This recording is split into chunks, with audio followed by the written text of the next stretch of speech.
하나님 말씀 다니엘서 2장입니다.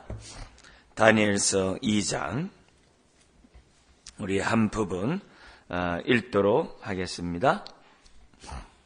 우리 8절까지 한 절씩 교도하시겠습니다. 구약 1231페이지 다니엘서 2장 1절. 느부갓네살이 다스린 지 2년이 되는 해 느부갓네살이 꿈을 꾸고 그로 말미암아 마음이 번민하여 잠을 이루지 못한지라. 왕이 그의 꿈을 자기에게 알려주도록 박수와 술객과 점쟁이와 갈대아 술사를 부르라 말하며 그들이 들어가서 왕의 앞에 선지라. 왕이 그들에게 이르되 내가 꿈을 꾸고 그 꿈을 알고자 하여 마음이 번민하도다 하니 갈대아 술사들이 아람말로 왕에게 말하되 왕이여 만수무강하옵소서. 왕께서 그 꿈을 종들에게 이르시면 우리가 해석하여 드리겠나이다 하는지라. 왕이 갈대아인들에게 대답하여 이르되 내가 명령을 내렸나니 너희가 만일 꿈과 그 해석을 내게 알게 하지 아니하면 너희 몸을 쪼갤 것이며 너희의 집을 거름더미로 만들 것이요 너희가 만일 꿈과 그 해석을 보이면 너희가 선물과 상과 그 영광을 내게서 얻으리라. 그런즉 꿈과 그 해석을 내게 보이라 하니 그들이 다시 대답하여 이르되 원하건대 왕은 꿈을 종들에게 이르소서. 그리하시면 우리가 해석하여 드리겠나이다 하니 왕이 대답하여 이르되 내가 분명히 아노라. 너희가 나의 명령을 내렸음을 보았으므로 시간을 지연하려 함이로다. 아멘. 2장 1절은 느부갓네살이 다스린 지 2년이 되는 해 이렇게 됐는데요. 앞에서 1장에서 보면은 이 다니엘이 이 왕 앞에 포로로 끌려와 가지고 이 교육을, 이 바벨론 교육을 다 받지 않습니까? 창시 계명까지 하고 그 어린아이들에게 3년간 교육을 시킵니다. 그리고 3년간 교육을 시킨 다음에 이 아이들이 이제 포로로 끌려온 수없이 많은 나라들, 127개 나라거든요. 그 나라의 아이들 가운데 다니엘과 세 친구가 가장 뛰어난 지혜자로서 왕에게 인정받되 특별히 다니엘은 다른 사람보다 10배나 더 지혜로운 자로서 왕의 총애를 받았다. 이런 규절이 있어요. 3년 만에 왕 앞에 섰다 그랬거든요. 근데 지금 여기서 보니까 2장 1절에 보니까 느부갓네살이 다스린 지 2년이라고 그래요. 그러니까 2년이라고 하는 거 보면은 1장과 2장이 맞질 않아요. 그래서 우리들이 이제 생각할 수 있는 것이 뭐냐면은 우리 조카애가 얼마 전에 태어났는데요. 12월 말에 태어나면 태어나자마자 2살이에요. 우리나라 뭐 그런 거 있잖아요. 우리나라 날수가 그래서 만으로 해달라 요즘 막 그런 얘기 하는데 그런 것처럼 12월 말에 태어나가지고 다음에 1월달이 되면은 내년 1월달 되면 3년이 되는 거예요. 횟수를 생각할 때 그걸 생각해 보면은 이 3과 2년을 갖다가 우리들이 좀 이렇게 해결할 수 있는 해석 실마리가 됩니다. 그렇게 우리가 이해를 하고 조카 얘기를 합니다만 4.5kg를 낳은 거예요. 엄마가 요만한데 4.5kg 낳아가지고 우리 김씨 집안에서 아들 중에 처음 이게 손주가 나온 거예요. 그래가지고 어제 봤는데 이게 어제 만나서 이렇게 얘기 들어보니까 기가 막혀. 조그만 애가 4.5kg가 뭡니까? 근데 그 아이를 통해서 얼마나 그 집안이 이 조카나 이런 집안이 하나님 앞에 매달리고 애가 안 나오다 나왔거든요. 정말 몇 년 만에 애를 낳은 아이인데 얼마나 기도해가지고 애를 낳은지 몰라요. 그래서 하나님이 다 이렇게 때가 있구나. 그렇게 신앙생활 안 하고 그렇게 기도생활 안 하고 막 이러더니 애 낳기로 가기 전에 작은아버지 기도 좀 해주세요. 그러면서 막 하더라고요. 그래서 내가 아이고 세상에 역시 애는 낳아야 되는구나 이렇게 생각했었거든요. 근데 그렇게 신앙이 막 그냥 180도 바뀌어가지고 종교적인 애가 아주 그냥 막 그냥 하나님의 은혜를 체험했던 그런 계기가 있습니다만 어쨌든 요 2장 1절에 2년이 됐다는 얘기를 그렇게 해석하시면 돼요. 근데 이 느부갓네살이 꿈을 꿨는데 우리 성경 꿈을 이렇게 돼 있는데 이게 복수로 돼 있어요. 그러니까 꿈들을 꿨다는 거예요. 꿈들을 꿨다는 거예요. 꿈들을 꾸고 그로 말미암아 마음이 번민하여 잠을 이루지 못했다. 이렇게 돼 있어요. 그러니까 왕의 입장에서 보던 꿈은 꿨는데 도대체 뭔지 모르는 거예요. 근데 그것도 꿈이 번민해서 이렇게 꿈들을 꿨다는 말이에요. 뒤숭생숭한 거죠. 그러니까 그러면서 얼마나 이 꿈이 신기한지 번민하여 잠을 이루지 못했다. 그래요. 그러니까 왕이 자기가 꾼 그 꿈에 대해서 알고 싶어서 거기 보면은 박수, 술계, 점쟁이, 갈대아, 술사를 부르라 이렇게 얘기해요. 그 당시 어느 나라나 이 제국에서 보면은 이런 사람들은 특권층이에요. 오늘날도 인도에 카스트 제도가 있지만 이런 그 사람들은요 굉장히 특권층입니다. 아주 굉장히 높은 지위를 갖고 있고 이스라엘에서도 제사장은 굉장히 높은 특권층이거든요. 그 당시 어느 나라는 마찬가지예요. 제국에서도 이 사람들은 굉장히 높은 특권을 누리고 있는 그런 사람들. 그래서 그런 사람 다 부르라는 거예요. 그러니까 그 사람들이 다 왕 앞에 선 거예요. 그러면서 말합니다. 왕이 내가 어떤 꿈을 꿨는데 잘 모르겠다. 그 꿈을 말하고 그리고 그 뜻이 뭔지 알려달라고. 세상에 이런 왕이 어디 있어요. 자기가 꾼 꿈을 갖다 말해래요. 이거는 굉장한 이 왕이 어떻게 보면 이건 막 진짜 횡패 아닙니까? 자기가 꾼 꿈을 말하라고 그러니. 근데 왕이 이렇게 말한 배경이 있는 거예요. 왜냐면은 이들이 큰 특권을 가지면서 뭐라고 얘기하냐면 자기네들이 신으로부터 그걸 받은 자로서 스스로 행동을 했거든요. 자신들이 신의 대행자로 행동을 했단 말이에요. 그리고 심지어는 사람들 앞에 마치 자신들이 신과 같은 존재로 추앙을 받고 있었거든요. 그걸 왕이 알고 있거든요. 이 바벨론에서도 역시 뭐예요? 다 자신들의 신을 섬기고 있었거든요. 신을 섬기고 있다고. 그러니까 그 신의 제사장들이란 말이에요. 그러니까 신으로부터 직접 계시를 받는 제사장인 사람이라고 그동안에 해왔단 말이에요. 근데 그런 자에게 딱 얘기한 거예요. 그동안 신이 있고, 신의 대행자로서 모든 앞일을 다 예언하고 지금까지 다 해왔는데 내가 꾼 꿈조차 모른다고 한다면 말이 되겠냐 이 말이에요. 맞는 말이잖아요. 맞는 말이잖아요. 거기에 이제 제사장들이 거기 4절에 너무 깜짝 놀란 거예요. 꿈을 알려주면 우리가 해석해 주겠습니다. 그러니까 왕이 5절에 뭐냐면 왕은 한 번 말하면 그것은요 반복을 안 해요. 한 번 말하면 그것은 끝이에요. 그러니까 뭐라 그러냐면 내가 이미 명령을 내렸으니까 빨리 내가 꾼 꿈을 말하고 그 의미가 뭔지 얘기하라는 거예요. 그러니까 이 제사장들이 너무나도 황당해가지고 아니 왕이요 꿈을 얘기해줘야 해석해주지 않겠습니까? 그러니까 왕이 뭐라고 얘기하면 너희들 지금 내가 8절에 명령을 내렸는데 시간을 지연하려고 지금 자꾸 그러고 있다. 만약에 답하지 않으면 너희들을 거짓말장애로 알고 너희들 다 죽이겠다. 가끔 이렇게 하나님은 이 우상 숭배자들을 이렇게 한 번에 단칼에 없앱니다. 하나님의 이 심판하시는 방법을 보면은 이렇게 정말 어떻게 보면 무섭고 이렇게 지혜롭게 모든 이런 문제를 갖다가 한 번에 청소를 할 정도로 하나님이 뭐냐면 일을 행하시면 그렇게 하세요. 그러니까 이거는 뭐냐면 왕이 그만큼 절대적인 권력을 갖고 있기 때문에 가능한 일이죠. 그리고 그동안에 이 제사장들이 그만큼 자기네들이 스스로 신이라고 하면서 오늘날도 우리나라에 점치는 사람이 그렇게 많잖아요. 예? 그걸 업으로 하는 사람이 이게 정확한지 모르지만 조선일보에서 100만 명이나 된다고 그래요.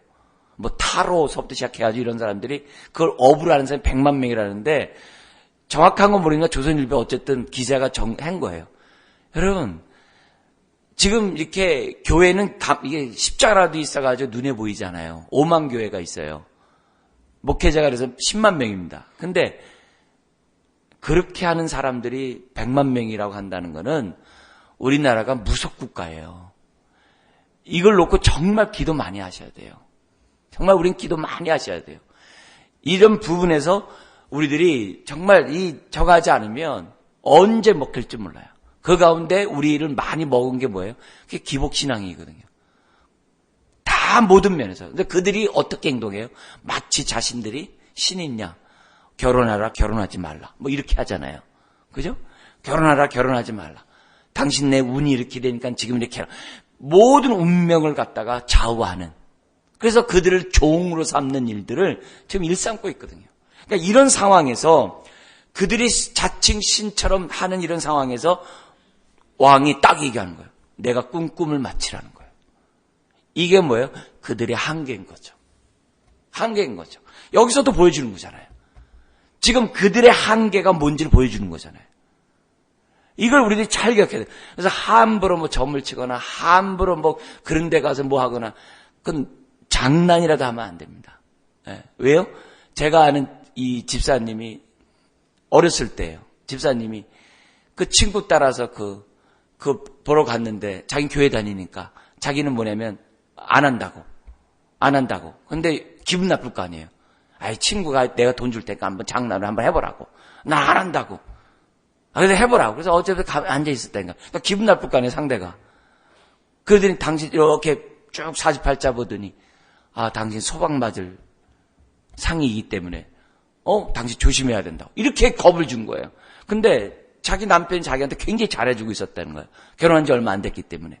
그래가지고 근데 잘해줄 때마다 저 사람이 나를 갖다 저거 할 사람이야? 그게 떠나질 않는다는 거예요. 그냥 평상시 잘 모르다가 에이 그럴 리가 있어. 실은 저거지. 이렇게 생각했다는 거예요. 근데 자꾸 그 생각이 들어오더라는 거예요. 그래가지고 이혼을 했어요. 그러니까 그렇게 하다가 얼마나 험한 삶을 살다가 이제 은혜를 받았어요, 이 사람이. 은혜를 받고 자신이 뭐냐면은 깨달은 거예요. 믿음은 과거에서 오늘 사는 게 아니라 장차 누릴 하늘의 영광을 오늘 끌어다가 사는 게 믿음의 삶인데 내가 왜 이 운명적으로 내가 생각했던가. 하나님이 살아계시는데 그걸 깨달은 거예요. 그래가지고 간증하는 걸 들은 거예요. 그러면서 보면서 점이라는 게 저렇게 무섭구나. 근데 감사하게도 다시 그 사람과 만나가지고 다시 잘 사세요. 그러니까 이런 모습의 은혜 속에서 그걸 들은 거예요. 그러니까 이 모든 것들을 보면서 그분이 막 얘기를 하는 거예요. 여러분 오늘날도 많은 불안과 두려움에 있는 사람을 그 영혼을 뺏어가는 이런 사람들이 너무 많은 거예요. 그 당시도 그랬다는 거예요. 그렇게 하니까 한순간에 어떻게 됩니까? 왕이 명령을 내립니다. 뭐라냐면 12절 13절에 바벨론의 모든 지혜자들 다 죽이라는 거예요. 그러니까 누구까지 죽게 되는 거예요? 13절에 다니엘과 그의 친구들까지 다 뭐라 그래요? 죽게 되는 상황이 벌어진 거예요. 여러분 이 꿈이 누가 준 거예요? 꿈이 하나님이 주셨거든요. 그러니 그들의 한계가 있을 수밖에 없죠. 얼마나 그들이 자신의 신들에게 얘기했겠어요. 근데 하나님이 준 꿈을 갖다 어떻게 알겠어요? 하나님만이 아시죠. 그러니까 졸제 그들이 죽게 된 그런 상황이 됐던 거죠. 그래서 이들의 한계를 가만히 우리들이 잘 생각하고 그들조차도 스스로 할 수 없는 영역이 있다는 것을 잊어서는 안 돼요. 그래서 신통방통하게 다 마친다고 막 그런데 현혹되지 마세요. 하나님이 하는 일은 그들이 알 길이 없어요. 오히려 우리들이 그런 일이 있었다고 한다면 불안한 일이 있으면 그 시간 기도하세요. 지혜로운 하나님이 우리의 문제들을 해결하시고 또 이 사건은 나중에 다니엘이 등극되게 하는 뭐냐면 둘째 사람으로 등극되게 하는 하나님의 방법이 됩니다. 자, 그러자 14절부터 23절에 꿈을 갖다 드러내시는 하나님이 나옵니다. 이런 왕 앞에 얼마나 답답하겠어요? 근데 14절에 다니엘을 죽이려고 근위대장이 온 거예요. 근데 많은 근위병이 왔다고 한다면 근위병과 근위대장이 있을 거 아닙니까? 그럼 근위병이 왔었으면 다니엘 죽었어요. 흔히 말하면 죽은 거예요. 근데 근위대장이 온 거예요. 근위대장이라는 것은 뭐냐면 왕 옆에서 왕을 보호하는 그런 사람이에요. 그러니까 왕의 측근에서 보호하는 사람이에요. 근위대장이라는. 그럼 이 근위대장은 다니엘이 많은 아이들 앞에서 가장 지혜로운 사람이었다는 것을 1장의 사건을 봤을 거라고. 우리가 추측할 때. 봤을 거예요. 왜? 왕 옆에서 항상 있으니까. 근데 그 근위대장이 다니엘에게 온 거예요. 근위병이 왔으면 다니엘이 죽었겠죠.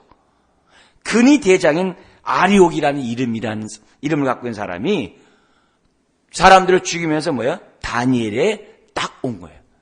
그래서 그랬을 때 이 다니엘이 딱 말합니다.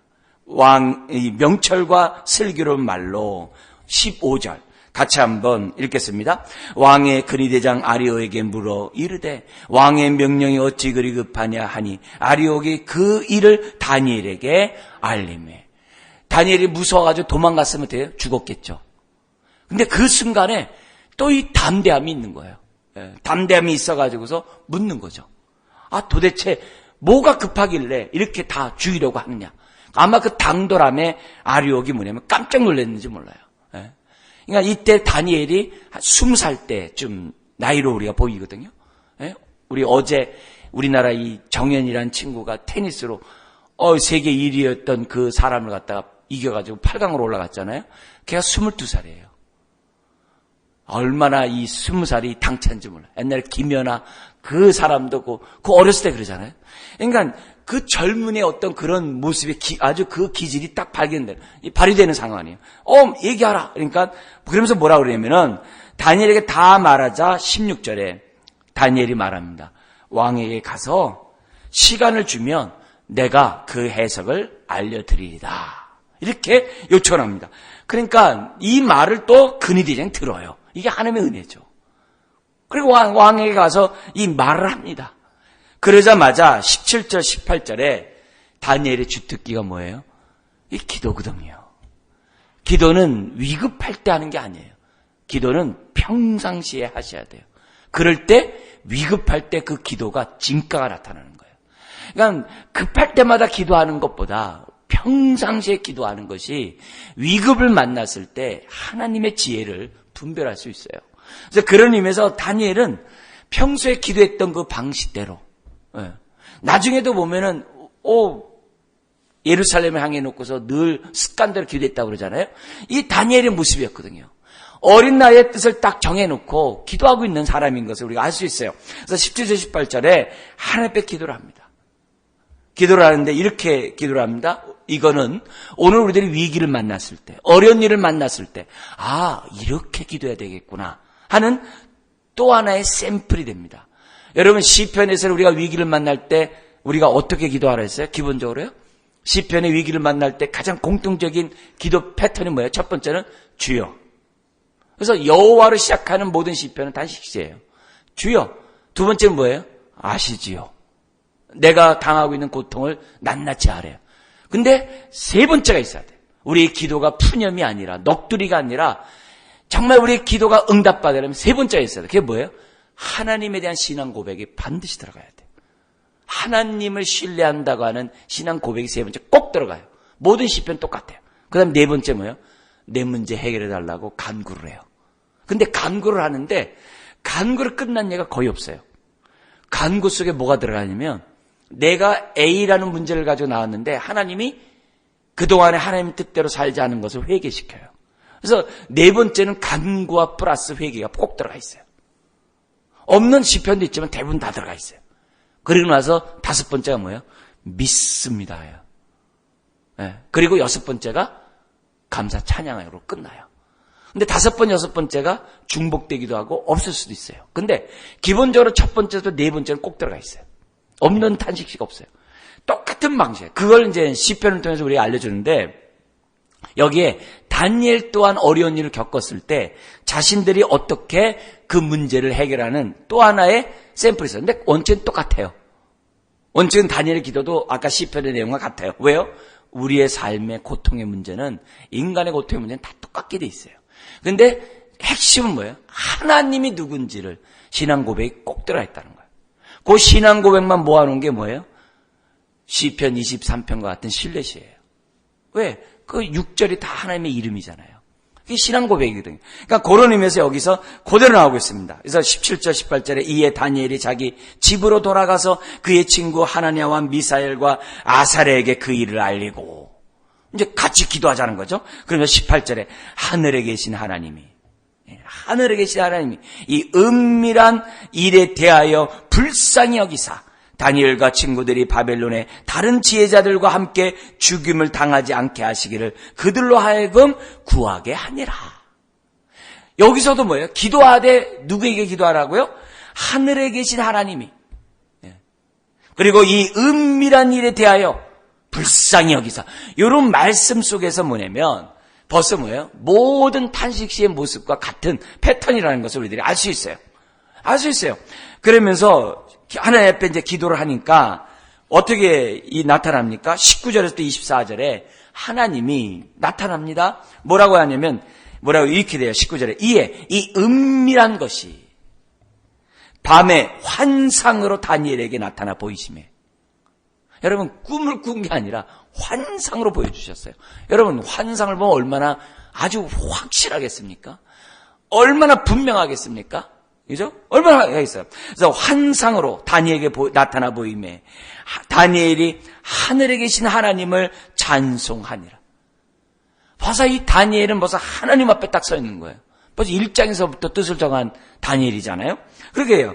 그러면서 이렇게 얘기합니다. 다니엘이 말하여 이르되 영원부터 영원까지 하나님의 이름을 찬송할 것은 지혜와 능력이 누구에게 있다고요? 그에게 있음이로다. 여러분 이 느부갓네살 왕의 문제만이 아니라 우리의 삶의 모든 문제의 해결점은 다 누가 있어요? 하나님께 있다는 것을 지금 20절에 우리들에게 말씀하고 있어요. 그러니까 이런 부분들. 그러면서 21절 그는 때와 계절을 바꾸시며 하나님이 사계절 바꾸요. 이번 주에 너무 춥더라도 이 추운 걸 통해서 유익이 있다고 생각하시면 또 그래도 견딜만 하잖아요.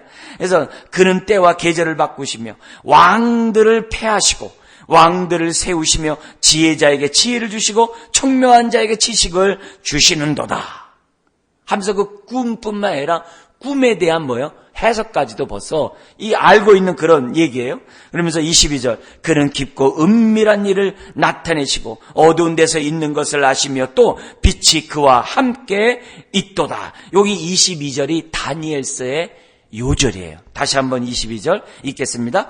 그는 깊고 은밀한 일을 나타내시고 어두운 데에 있는 것을 아시며 또 빛이 그와 함께 있도다. 여러분 다니엘서 우리가 볼 때마다 이 22절을 항상 마음에 딱 새기고 22절을 중심으로 요절을 중심으로 다니엘서를 딱 이해를 하셔야 돼요. 이거 너무 중요해요. 지금도 마찬가지예요. 하나님은 깊고 은밀한 일을 나타내세요. 어두운 데 있는 것을 아시고 그분께서는 어떻게 돼요? 빛이 그와 함께 있는 분이에요. 그래서 내 삶에 답답하고 어렵고 힘든 그 모든 일들 주님은 뭐예요? 아세요. 그래서 하나님 앞에 개인적으로 내가 너무 힘들 때 하나님 앞에 어때요? 울잖아요. 근데요 너무 울지 마시기 바래요. 너무 울면요 실성해요. 너무 울면요 내가 내 문제에 폭 빠져가지고 헤어나지 못해요. 우리 주님은 내가 슬픈 것을 아세요. 내가 아픈 것을 아세요. 내가 고통스러운 거 아세요. 그리고 그 문제를 또한 해결하실 그 지혜가 우리 하나님 앞에 있어요. 이 두 가지 측면을 우리들이 알고 하나님 앞에 기도해야 돼요. 막 우는 시간 있으면요. 그 시간에 성경 한 절 더 읽고 하나님을 신뢰하는 이 규절을 계속 해보세요. 너무 고통스러울 때 너무 폭발하지 말고 그때마다 뭐예요? 하나님은 깊고 은밀한 일을 하시고 이러면서 하나님 앞에 기도하세요. 그게 오히려 더 좋아요. 그래서 저 같은 경우에 기도하다 이게 막 문제 해결되면 뭐 하냐면요. 성경 계속 읽어요.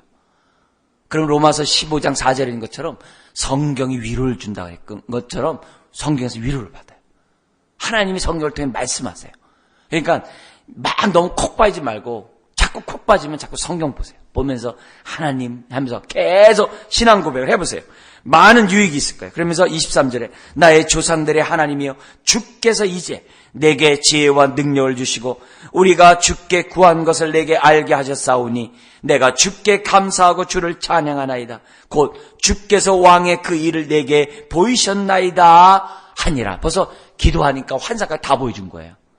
근데 1장에서 이미 뭐예요? 다니엘이 다른 사람보다 뛰어날 뿐만 아니라 1장 17절 같이 우리 한번 읽겠습니다. 1장 17절 시작. 하나님이 이 내 소년에게 학문을 주시고 모든 서적을 깨닫게 하시고 지혜를 주셨으니 다니엘은 또 모든 환상과 꿈을 깨달아 알더라. 이미 하나님이 부어주신 은혜가 있는 거예요. 그러니까 이때를 위해서 다니엘이 지금 뭐예요? 쓰임받고 있는 것을 보게 됩니다. 그러면서 24절 뭐냐면 다니엘은 왕이 죽이라고 지혜자를 죽이라는 명령한 다리오에게 딱 가가지고 이 아리오에게 가가지고 뭐냐면 내가 그 꿈을 해석해 주리라 하고 딱 얘기를 하는 장면이 우리 전반절 우리 24절 오늘까지 보고 내일 25절 보겠는데요. 24절에 딱 나와요. 여러분 오늘도 마찬가지입니다. 우리들의 삶 속에서도 하나님은 은밀한 것을 다 아세요. 나의 고통, 나의 탄식, 누구에게 말 못하는 이 아픔을 주님은 다 아세요. 근데 성경을 보면 나의 이 문제가 있을 때 하나님 앞에 나왔다는 것 자체가요 은혜예요. 왜요? 내가 감당하지 못한 일이 있으면 세상으로 가거든요. 왜? 그동안 신앙생활 했는데도 나에게 어려운 일이 왔으니까 내가 이 문제를 해결하기 위해서 무슨 하나님 앞에 가냐? 그냥 세상적 방법을 하지. 이런 경우가 많거든요. 근데 하나님 앞에 나와서 이처럼 나와서 기도한다. 이게 하나님의 은혜요. 여러분이 기도한다는 자체가 뭐예요? 하나님이 응답해 주시겠다고 하는 사인이에요. 오늘 이 말씀 붙잡고 여러분의 삶의 문제가 해결되고 또 우리들의 문제가 해결되기를 주의 이름 축원합니다. 기도하겠습니다. 하나님 아버지, 우리 하나님의 의도는 다니엘이 죽는 데서 위기를 모면하는 것이 아니라 오히려 존귀함을 받고 영광을 받기 위해 하신 것을 모르드게처럼 다니엘에게도 나타나는 것을 보게 됩니다. 주님, 우리들의 삶에 많은 위기와 어려운 이들을 만날 때마다 모면하려고 하는 것이 아니라 오히려 그걸 통하여 일하시고 역사하시는 하나님을 만나는 우리 모든 사람 되게 하여 주시옵소서. 무엇보다도 하나님은 모든 지혜의 근본이신 것을 믿습니다. 오늘 머리 숙인 주의 자녀들에게 지혜를 더하여 주시고 삶의 문제 앞에 하나님의 뜻이 무엇인지 분별해 나가며 승리하는 자녀들 되게 하여 주옵소서. 믿사오며 예수님의 이름으로 기도드리옵나이다. 아멘.